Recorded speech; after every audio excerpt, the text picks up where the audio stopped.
akamaro k'ubutumwa bw'ubugorozi n'ivugurura bwaje bukenewe rwose buwembura imitima yari yarabye bugakiza imibiri yamunzwe n'indwara.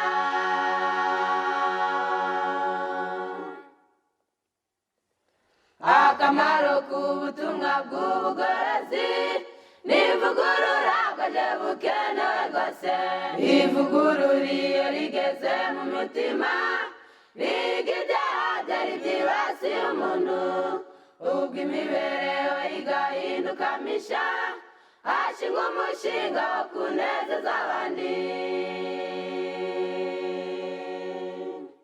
Muraho bene data kandi bavandimwe, ni Sebutege Mishayeli muri kumwe muri uyu mwanya. Turashima Imana iduhaye uyu mwanya nanone kugira ngo twige ijambo ryayo. Tugiye kuganirira hamwe ijambo ry'Imana, kandi amagambo tugiye kuganirira hamwe aratwereka aho isi yacu igeze n'uburyo yaramutse.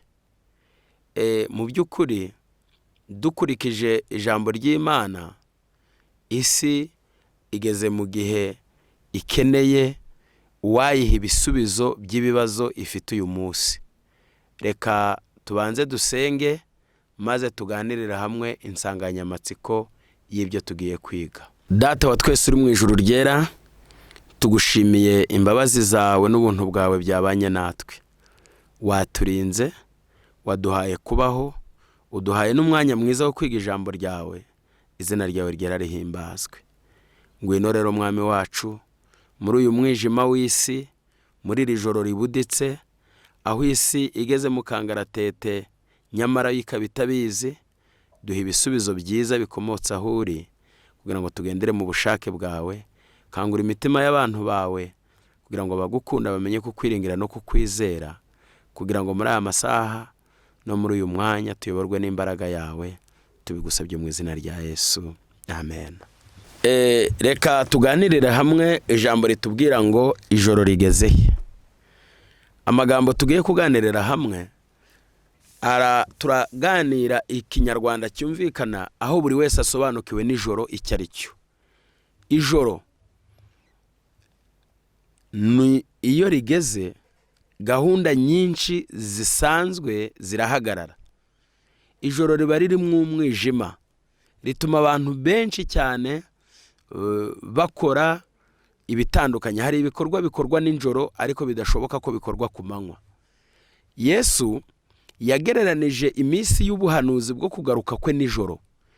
Ntabwo Yesu yigeze avuga ko azagaruka ku manywa, ntiyigeze avuga yuko azagaruka hakeye, ahubwo Yesu yavuze ngo azagaruka nijoro. Muri Bibiliya ubuhanuzi bwo kugaruka kwa Yesu bwo mu minsi y'imperuka bwahwanijwe nijoro.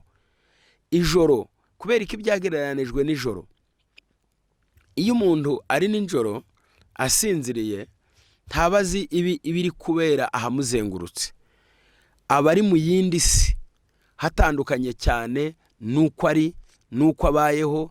Ubwenge bwe n'intekerezo ze ntiziba zikora iyo yamaze kuryama. Niko isi yo mu minsi y'imperuka izaba igereranywa nijoro, bamwe basa n'abantu baryamye basinziriye, ukuri bigereranijwe na gahunda y'imirimo n'imitekerereze yakagombye kubiriho. Ni ukuvuga ngo abantu bakagombye kuba bakangutse, bafite ubwenge, bazi kwisigeze ku musozo.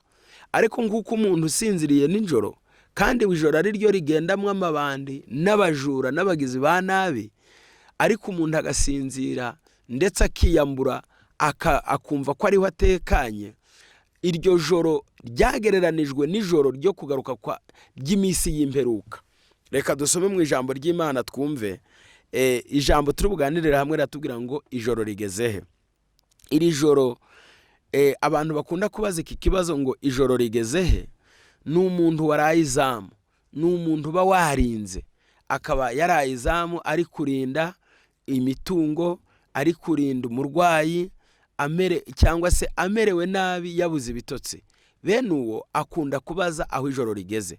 Hari abantu bazaba bataguwe neza bitegereza uko isi yifashe, bazaba bakeneye kumenya aho ijoro rigeze kugira ngo buke Yesu agaruke babone uko bameze. Iri joro ry'iminsi y'imperuka niryo turi bwigira hamwe kandi turisobanure, maze dusobanukirwe uko umwana w'Imana yakwifata muri iri joro ribi ryo gusohora ku buhanuzi.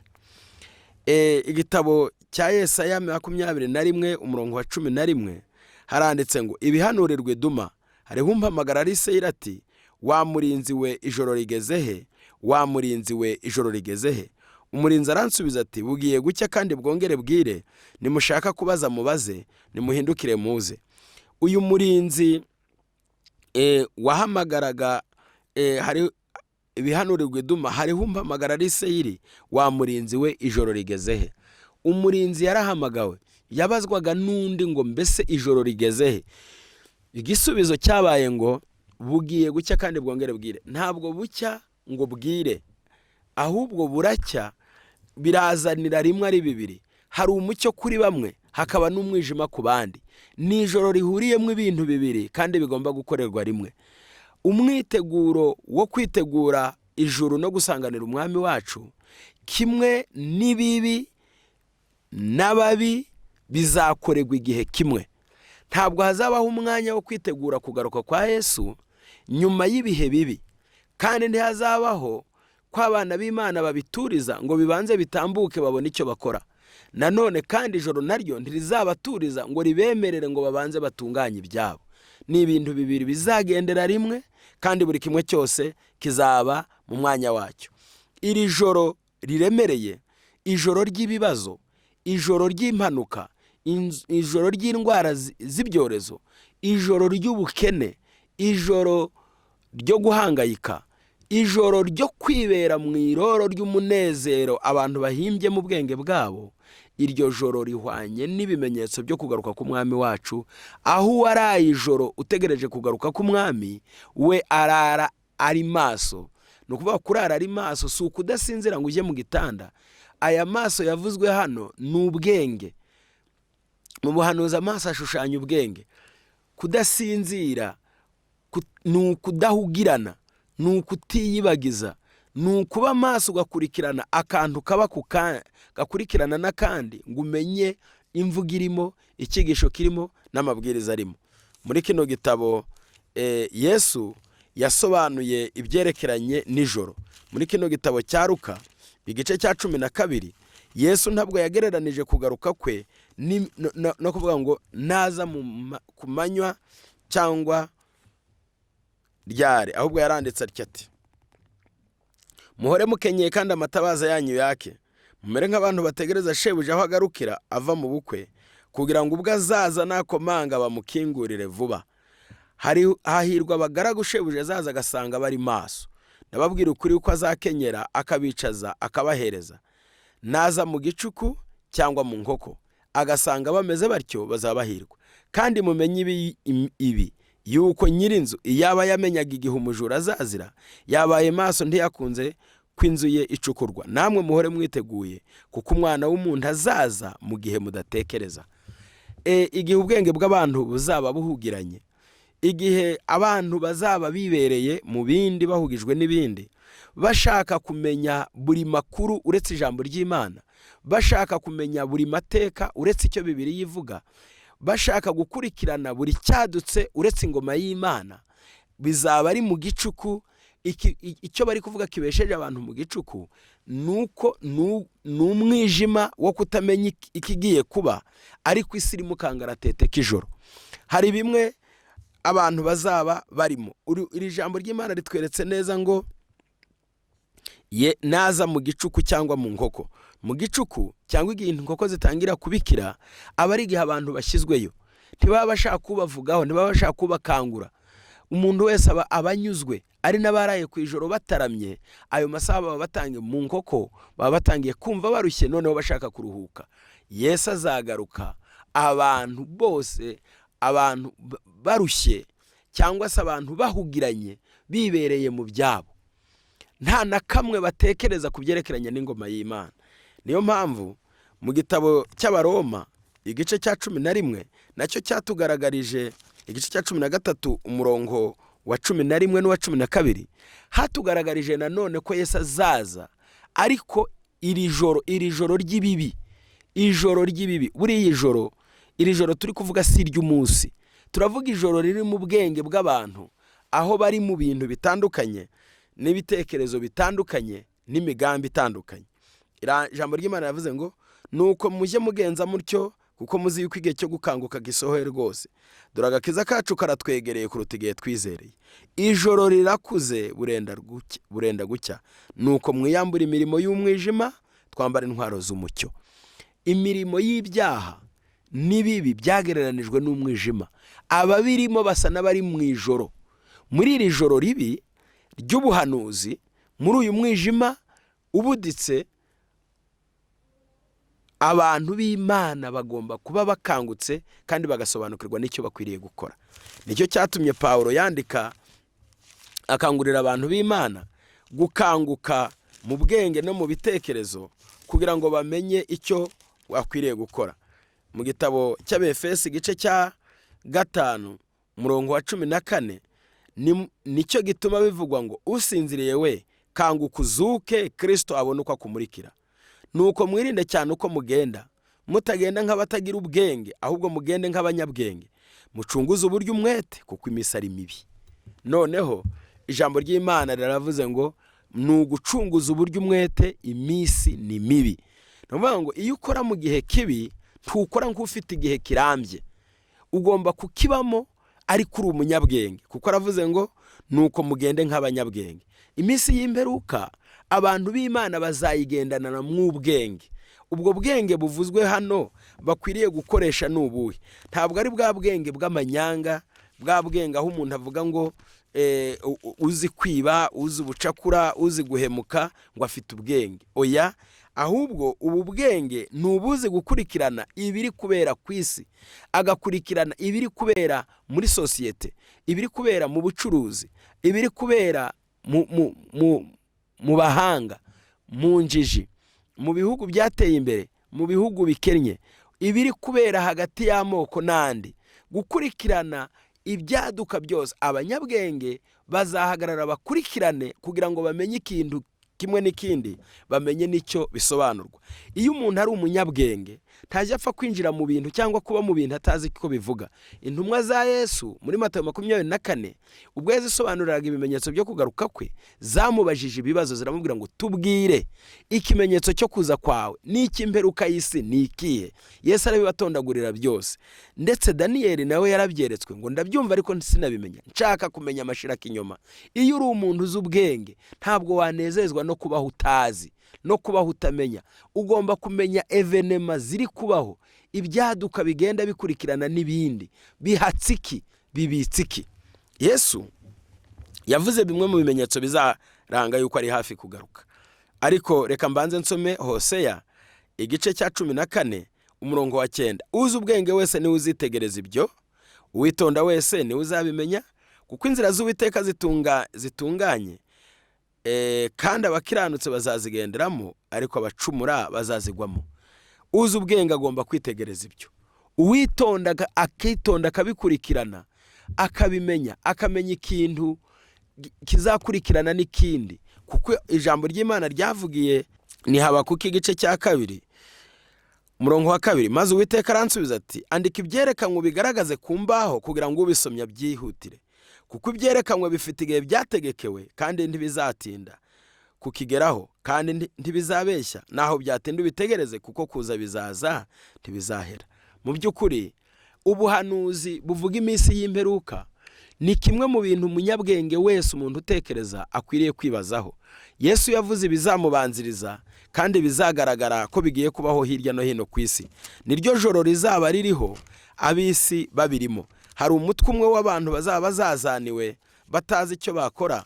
Hari abandi bazaba biberereye mu iroro bateretse ibirori ku munsi mubi, nk'igihe Berushaza yateretse ibirori kandi ari umunsi wo kubwirwa ngo ubwami bwawe bwagabwe.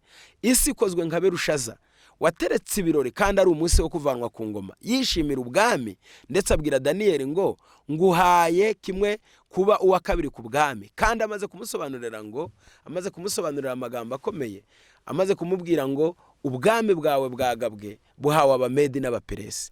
Reka tugire ngo tujyane mwumva aya magambo ari hano baranditse batya bati mu gitabo cya Luka igice cya 21 umurongo wa 10. Reka mbere kuwa 9. Ariko nimwumva intambara n'imidugararo ntimuzahagarike imitima, kuko ibyo bikwiriye kubanza kubaho. Ntabwo avuze ngo kuko bitazaba, ahubwo aravuze ngo ibyo bikwiriye kubanza kubaho, ariko imperuka ntizahera kwisohora uwo mwanya. Arongera arababwira ati ishyanga rizatera irindi shyanga, n'ubwami butera ubundi bwami, kandi mu isi hamwe na hamwe hazaba ibishitsi bikomeye, kandi hazabaho inzara n'ibyorezo by'indwara, hazabaho n'ibitera ubwoba n'ibimenyetso bikomeye biva mu ijuru.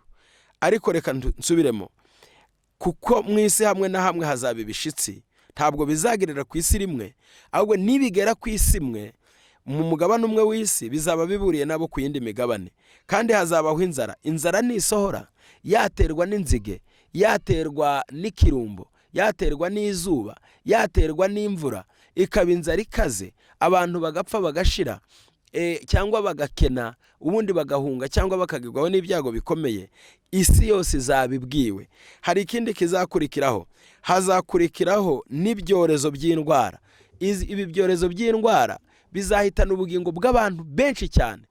Ibi byorezo, ibiri kwitwa ibyorezo bakabyita epidemi, n'ubundi abantu basanzwe barwara, n'igihe cya Yesu yakizaga abarwayi.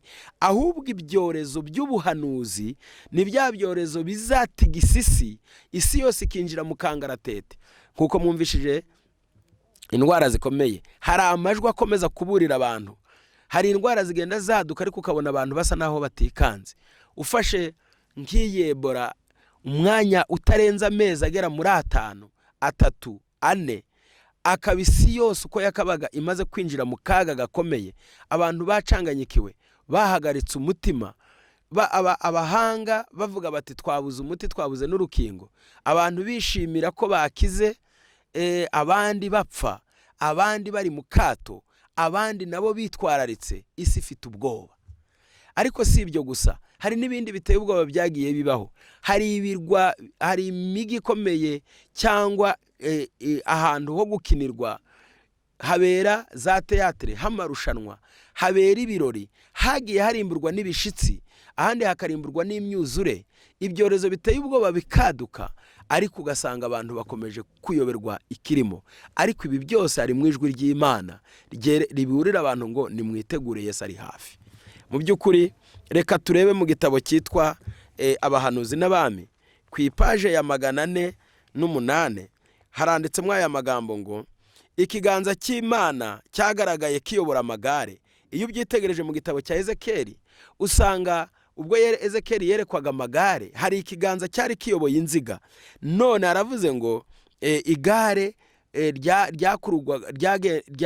ryari ryicayeho Imana nyiribihe byose, hagati y'inziga zinyuranyemo kandi ziteranye umugongo, zerekana urusobe n'ibiriho byo muri iyi si ariko binyuranyemo, ku buryo uyobega uburyo wabizingura ngo kimwe cyerekere mu ruhande rwacyo. Buri ruziga rwari runyuze mu rundi kandi bigana mu byerekezo bitandukanye, ngo ariko hari harimo ikiganza kibiyobora. Niko Ezekiyeli yeretswe. None aya magambo ngo nkuko byagaragaye ko hari ikiganza cyayoboraga inziga z'igare byari munsi y'abakerubi, niko ibiriho byaduka kandi bijijishije, ibiriho by'ibyaduka kandi bijijishije ariko biragenzurwa n'ijuru. Hagati y'intambara, hagati y'umuhindagano w'amahanga, uwicaye hejuru y'abakerubi arayobora gahunda z'iyi si. Uwicaye hejuru y'abakerubi ni Imana ivuzwe, arayobora gahunda z'ibiriho, guhindagana kw'amahanga, guhagarika umutima kw'amahanga, uburakari bw'amahanga, gusubiranamo hirya no hino. Hari ikiganza kiri munsi y'inziga kiyoboye zaba politike zo mu isi, zaba inzangano zo mu isi, bwaba uburwayi bwo mu isi, byaba ibyorezo byo mu isi, yaba imyuzure n'ibindi. Muri ubwo ruvurungano umuntu yatekerezaho agacanganyikirwa, ijambo ry'Imana riravuze ngo ni ukuri ikiganza cy'Imana kiyoboye gahunda y'ibiriho. Hepfo gato yaravuze ngo igihe cyacu gikwiriye gutera buri muntu wese kubitekerezaho neza, abategetsi, abari mu nzego zikomeye zo muri leta, abari mu myanya yo kwiringirwa, umuntu wese uzi gutekereza neza ahanze amaso ibyaduka bigenda bitwisukaho bya buri munsi. Hepfo yaravuze ngo abafite ubwenge bose bakurikiranye amatsiko umubano uri hagati y'igihugu n'ikindi, bakurikiranye amatsiko hagati y'ibigenda byaduka biri ku isi. Abantu bake cyane aba bantu b'abanyabwenge kandi b'abahanga batekereza bafite ubwenge buzima baravuze ngo il connaissent que quelque chose de grand et décisif va se produire. Baravuze ngo bazi neza ko hari ikintu gikomeye kandi gisaba ko abantu bafata imyanzuro kigiye kubaho. Isi yose isa naho iri mu myiteguro y'amahano ateye ubwo batigeze kubaho. Le monde est à la veille d'une catastrophe effroyable. Isi isa niyiteze amahano ateye ubwoba agiye kubaho. Aya mahano ateye ubwoba arimo indwara, arimo ibishitsi, arimo kwaduka kw'imiriro, arimo imyuzure, arimo amashyamirane n'inzangano, arimo amahanga ari gukoranya imbaraga zayo arakara, kandi imbaraga n'umutungo biteye ubwoba biramarirwa mu gucura intwaro za kirimbuzi, mu gihe n'ibindi bisanzwe byugarije ubuzima bw'umwana w'umuntu muri iyi saha mbi, muri uyu mwanya mubi. Ijwi ry'Imana rirararikira abantu ngo iri joro rigeze mu gicuku kandi umwami w'abamagiye kugaruka. Ijambo ry'Imana ryavuze amagambo akomeye ngo naza mu gicuku cyangwa mu nkoko. Ninde waduha igisubizo cy'uko isi yaramutse uyu munsi wa none? Seule la Bible nous donne une vie exacte de ces choses. Bibiliya gusa niyo yaduha ubusobanuro nyabwo bw'ibyo bintu. Bibiliya iragaragaza yuko ibintu biteye ubwoba kandi bisoza amateka elle nous révèle grande scène finale de l'histoire de notre monde. Bibiliya iraduhishurira amateka ateye ubwoba y'umusozo w'isi yacu. Iratubwira ibyaduka byatangiye kumanura igicucu cyabyo. Igicucu cyabyo cyamanutse cyaje kiri hejuru yacu. Bruit qui fait trembler la terre. Hari urusaku rutumye isi ihinda umushitsi. Hari urusaku rw'ibiriho, hari urusaku rw'ibibaho, hari urusaku rw'indwara, hari urusaku rw'intambara, hari urusaku rw'ibyago n'ibyorezo. Ariko bitugaragariza ko mu by'ukuri hari ibiteye ubwoba kandi bishishana bigiye kubaho. Baravuze ngo aimer les hommes dans un état où le land l'âme de frayeur. Nukuri ibiri hubu n'ibyaduka ubu bitumye imitima y'abantu yinjigwamo n'ubwoba. Nukuvuga ngo imitima y'abantu yahiye ubwoba. Yeremiya yaranditse ngo niki gitumye abantu, niki gitumye ngo mbese hari umugabo ugira ibise. Yeremiya niko yabajije ngo mbese hari umugabo ugira ibise, ko abantu bose basuherewe, ko abantu bose bacanganyikiwe. Umugabo wese afite uburibwe, afite umubabaro. Niki kibaye? Ijambo ry'Imana risobanura neza cyane amagambo akomeye yerekana ku isi imitima y'abantu igeze mu bwoba buteye ubwoba kandi igeze mu kaga gashishana. Mu by'ukuri ijambo ry'Imana atubwira muri Yeremiya ngo dore Uwiteka, ndetse no muri Yesaya ngo dore Uwiteka ahinduye isi umwirare arayiraza arayubika.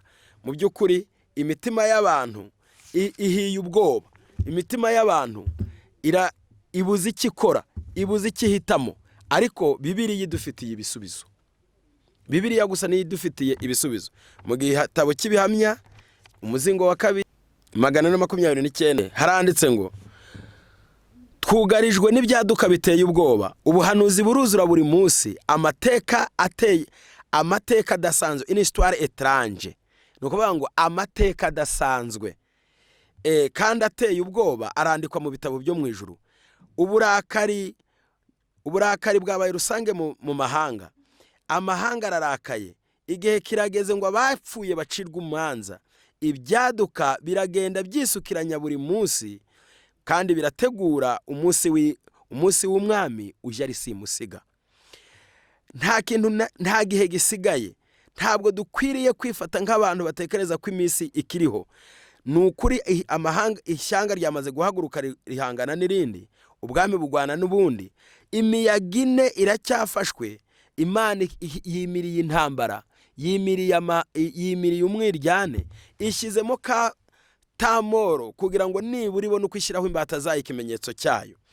Ubu Satani nawe yakamejeje, arakora ubushoboka kose kugira ngo ategure intambara yiheruka, kugira ngo abantu bose abo ku isi be kugira umwiteguro wo gusanganira umwami wacu.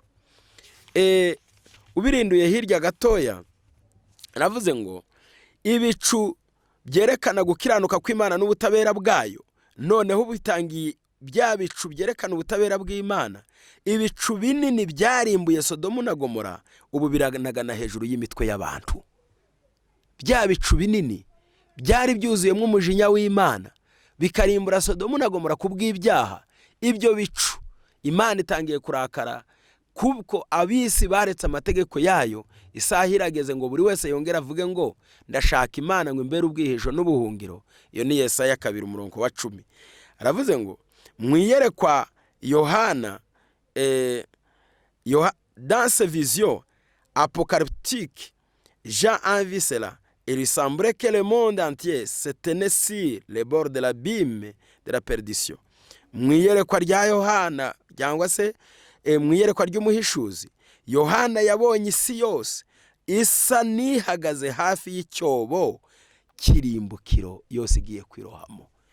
Mu by'ukuri dukwiriye guhaguruka tugakanguka, tugashaka Imana yacu kuruta ikindi gihe cyose kigeze kubaho.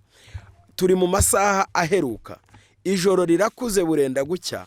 Dukwiriye kuva mu muteto tugakora nk'abadasigaje ikindi gihe cyo gukora. Ubuzima bw'umwana w'umuntu ni bugufi, ntibukwiriye gupfushwa ubusa mu bintu bitagira umumaro.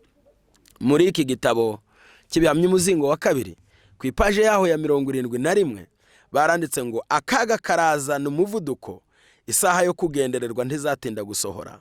Nubwo Imana yatinze guhana isi, izayihana byanze bikunze kandi idatinze.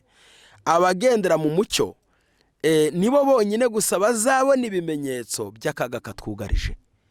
Muri iri joro abari maso, abakaba bakangutse, ubwenge bwabo n'intekerezo bikaba bikangutse, nibo bazabona ibimenyetso byerekana ko Yesu ari hafi. Nibo bazabona igihishwe muri kugenda byaduka, mu byorezo by'indwara, mu mahirigu y'isi. Nibo bazabonamo ibimenyetso bikomeye byerekana ko umwami w'abami ari bugufi. Icyo nashakaga hano ni iki: dukwiriye kubaho dutekereza yuko isi yegereje kurimbuka, kandi tukiringira ko Imana izarinda ubwoko bwayo mu minsi mibi. Ariko tukazirikanira ijambo ngo abubaha Imana nibo bazabona ibimenyetso. Abubaha Imana bonyine gusa nibo bazabona ibimenyetso. Nibo bazabona bati kubera iki izi za coronavirus zihatsiki. Ni Imana yereka abantu ishobora kuvanaho uburinzi bwayo gato gusa, maze kingana na mikrobi ya coronavirus kigahetura isi mu kanya kangana urwara. Abantu bagashya ubwoba, ntikangwe abakene, ntikangwe abakire, ntikangwe abanyacyubahiro. No kugira ngo abantu twibuke ko dusangiye gupfa no gukira, tugasangira amaraso n'intege nke, tugasangira byose, kandi tukamenya ko hari Imana ivanyeho uburinzi bwayo byose byahagarara. Ubu abantu ubwenge bwabo barahamagara abahanga ngo nimwongere mukore ubushakashatsi. Ubwo bushakashatsi burajya kuki? Barirukanka bajya ku byaremwe, ku byatsi, ngo barebe ko byadutabara, ngo barebe ko byakorwamo ibinini bya vuba vuba. Ni ikihe cyatsi kiri buhuzwe n'ikindi ngo havuke umuti uri bugoboka abantu? Iyo Mana yaremye umuntu, iyo Mana yaremye ibyo byatsi, iyo Mana yatanze ubwo bwenge ngo ubushakashatsi bubeho, iyo Mana itanga umutekano, irahamagarira isi yose kuyiyoboka. Nshuti kandi bakundwa, aravuze ngo mu by'ukuri ikiganza cy'Imana ku ipaje ya kino gitabo ya 97 baranditse ngo ikiganza cy'Imana cyanditse ku rusika rw'i Babuloni, bakandika ngo meni tekero farazini. Berushaza n'abantu be bose bakananirwa gusoma inyandiko yarimo. Niko bimeze no muri iyi minsi ya none. Abantu imico yabo ikiganza cyayanditse n'uyu munsi kiri kwandika. Ikiganza cy'Imana kiri kwandika, kiri cyandika imico y'abantu, kirakurikirana ikintu n'ikindi kugira ngo dusobanukirwe n'igihishwe muri ibi bintu. Kuri 342 ha kino gitabo banditsemo amagambo ateye ubwoba ariko adufasha kutubera imbuzi. rejeter la lumière conduit à l'esclavage aux ténèbres et au doute. Aravuze ngo kwanga umucyo biyobora umuntu mu bubata, mu mwijima no mu gushidikanya. Uwo mwijima uvuzwe hano si uwundi. Iyo umaze kwanga umucyo w'ijambo ry'Imana ukawusuzugura ukawushyira ku ruhande, uba winjiye mu mwijima, uba winjiye mu mwijima utagira iyo uzagarukira. Mu by'ukuri isi yugarijwe n'umwijima mubi. Mu gitabo cyitwa Ibihamya umuzingo wa mbere, hari amagambo akomeye yahanditswe, ndashaka kuvugamo makeya.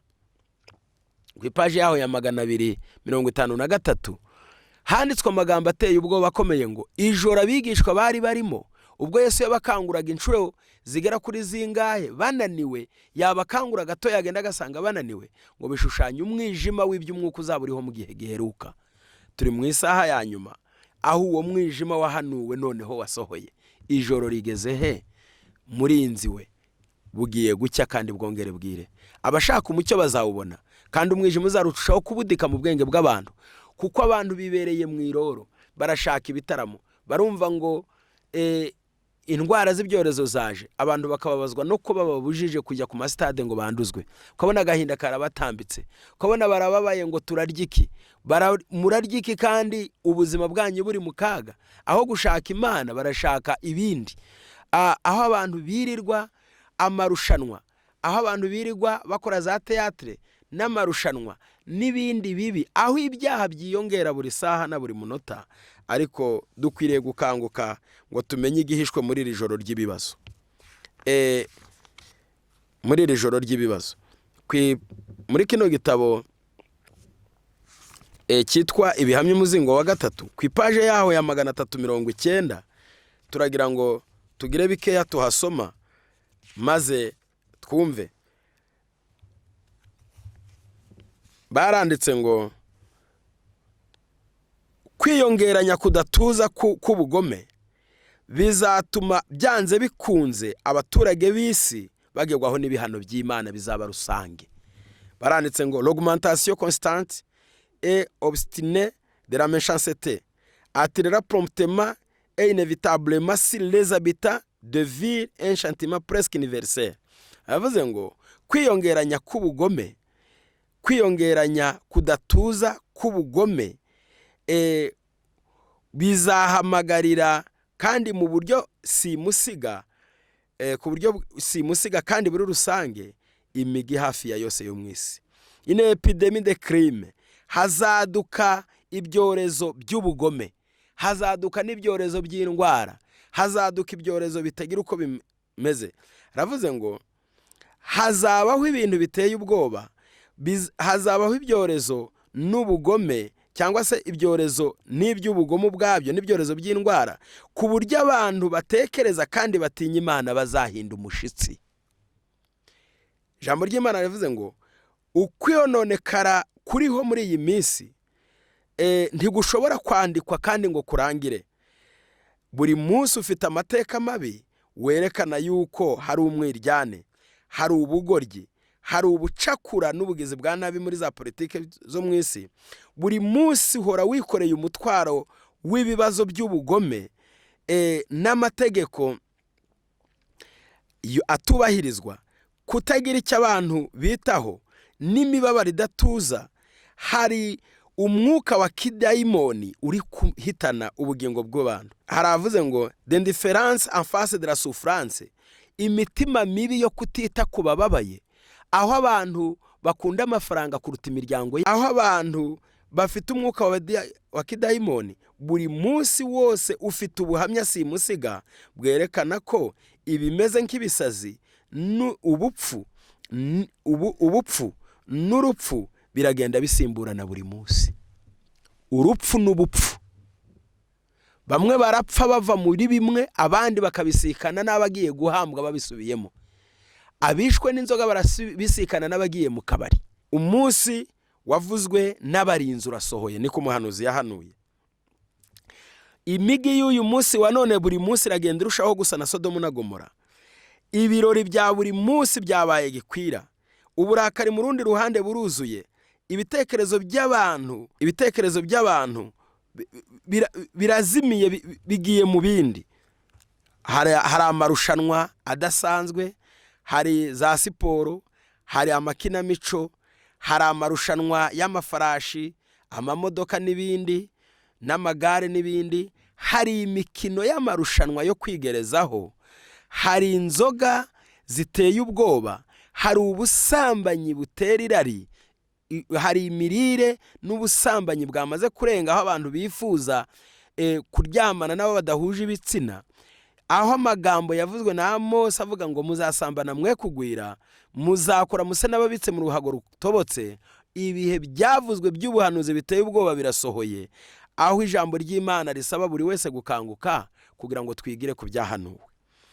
Ubu hari irari ridatuza, abantu bararikira bimwe babibona bagashaka ibindi, abantu bafite umutima wo kwifuza kugaragara, abantu barashaka kugaragara ko ari abagezweho, kwambara, hari ukurya nabi, hari ukwifata nabi, hari ibintu byo kubaho abantu badafite umugambi nyawo w'ubuzima, aho ibirori bya buri munsi, kurya nabi, kononekara, kwangiriza ubuzima, aho umuntu yumva ubugingo bwe buruta ubw'abandi kandi ubwo akabumarira mu birori bitagira icyo bimaze, imirire mibi imaze kuzanira abantu indwara zitagira ingano. Ibi byose birashushanya ko ari ryo joro duhagazemo.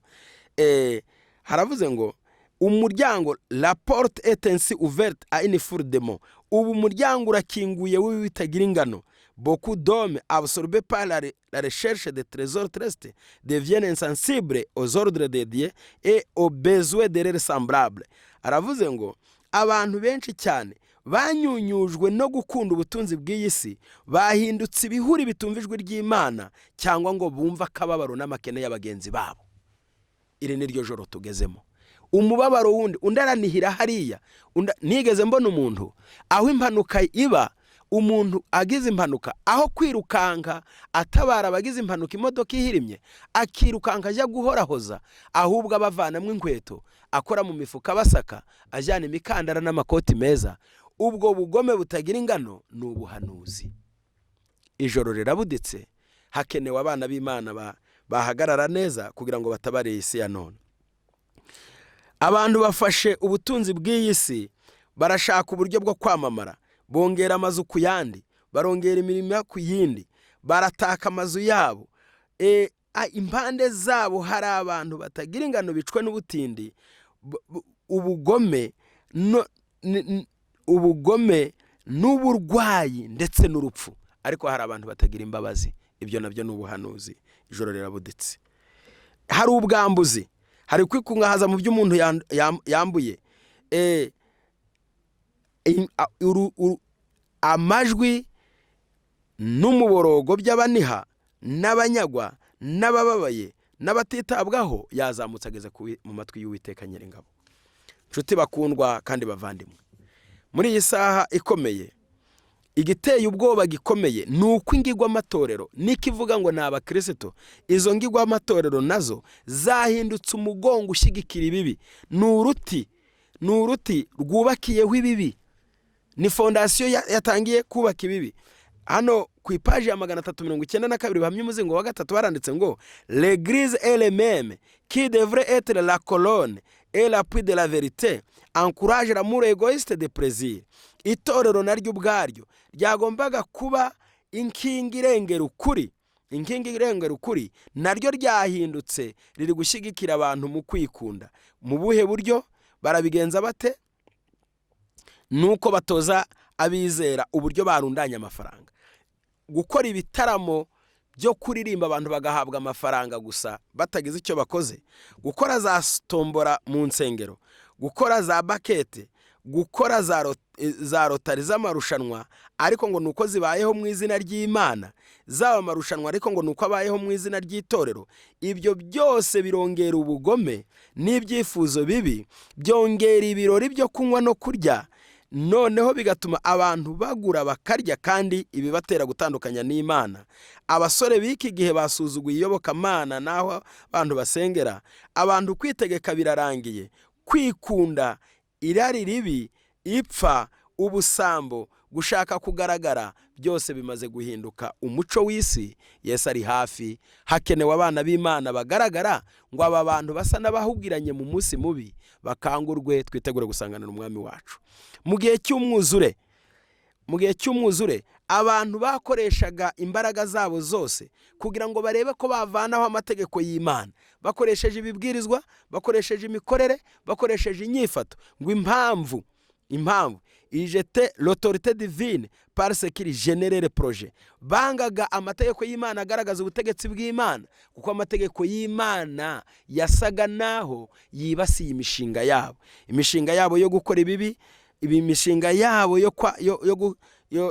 yo gukiranirwa. Igihe kiregereje, icyo gihe cyahanuwe kirageze. Imibereho nk'ayo mu gihe cya Nowa irageze, hakenewe Nowa wongera kuburira isi.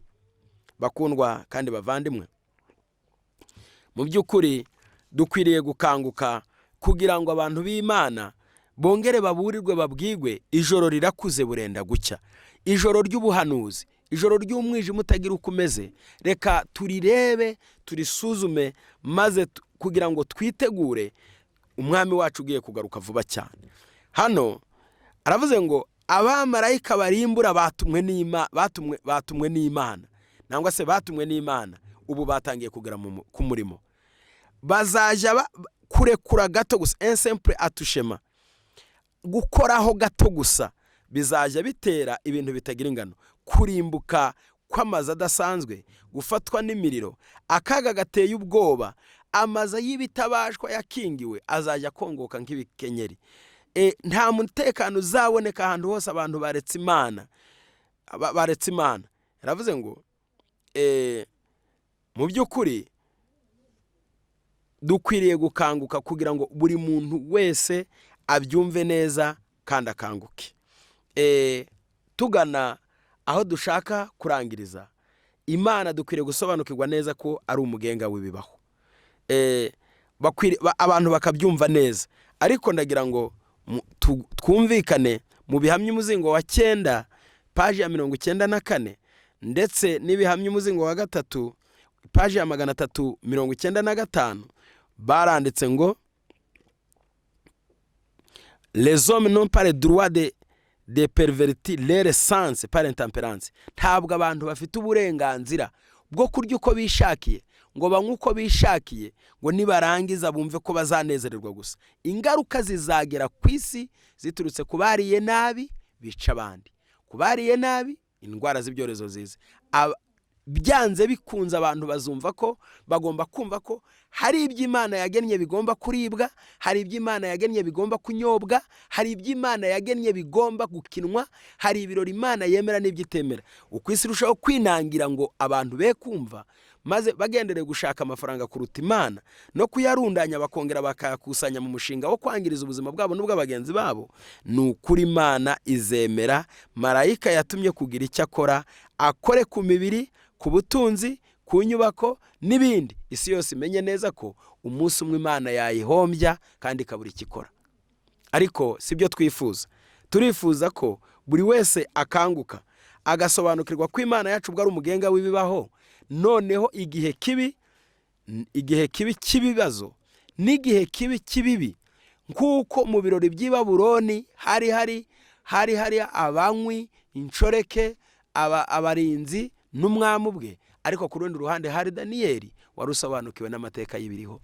Turahamagarirwa kumera nka Daniyeli kugira ngo tubwire isi ya none ishaka kutwinjiza mu birori no kutwizeza hazaza hadahari, tuvuga ijwi ryiza nka Daniyeli ngo wavuze ngo impano zawe uzigumanire. Impano z'iyi si zo gutuma imibiri yacu ihinduka ubutwiro bw'ikibi, izo mpano dukwiriye kuzihakana kandi tukazireka. Reka dusoze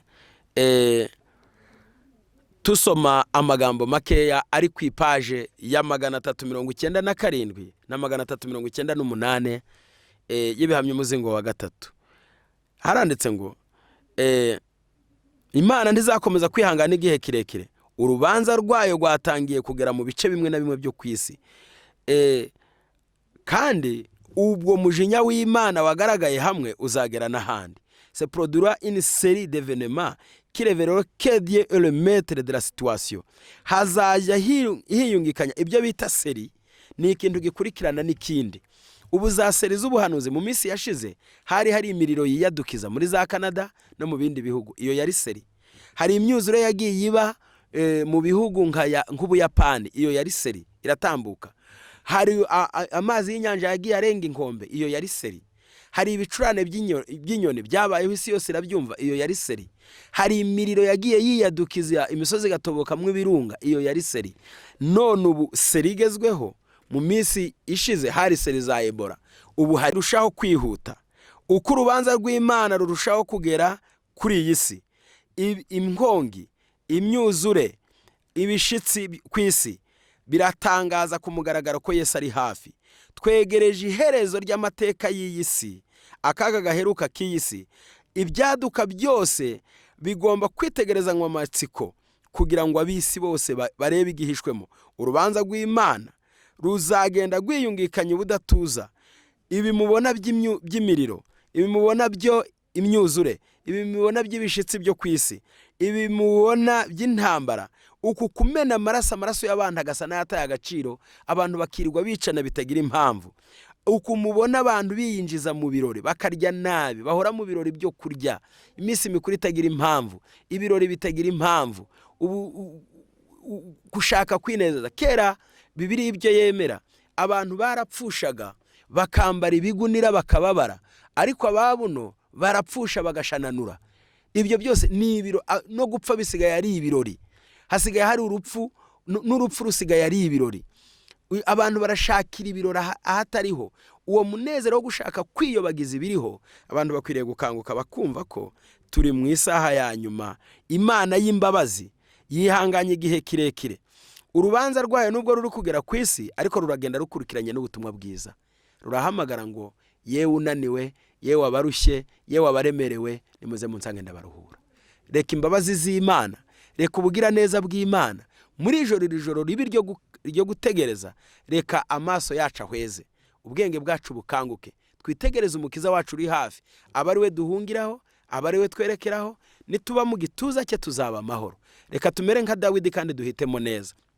Dawidi yarabwiwe ngo ku gicumuro cyawe urahitamwe ibintu bitatu: urahitamwe inzara, uhitemo inkota, uhitemo no guterwa n'abanzi bawe. Yasanze inzara yatuma abantu bapfa nabi, asanga guterwa n'abanzi byatuma bamwivuga hejuru.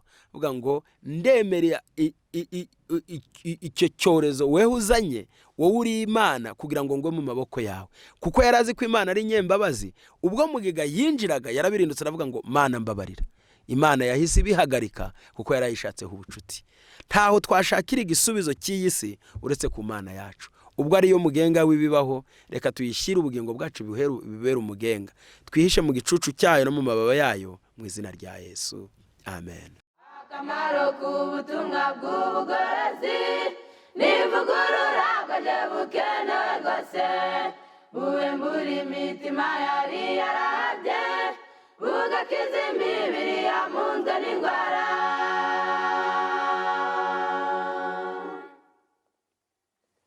Akamaro k'ubutumwa bw'ubugorozi n'ivugurura bwaje bukenewe rwose. Ivugurura iyo rigeze mu mutima, riga ibyaha byari byibasiye umuntu, ubwo imibereho igahinduka misha, hashingwa umushinga wo kunezeza abandi.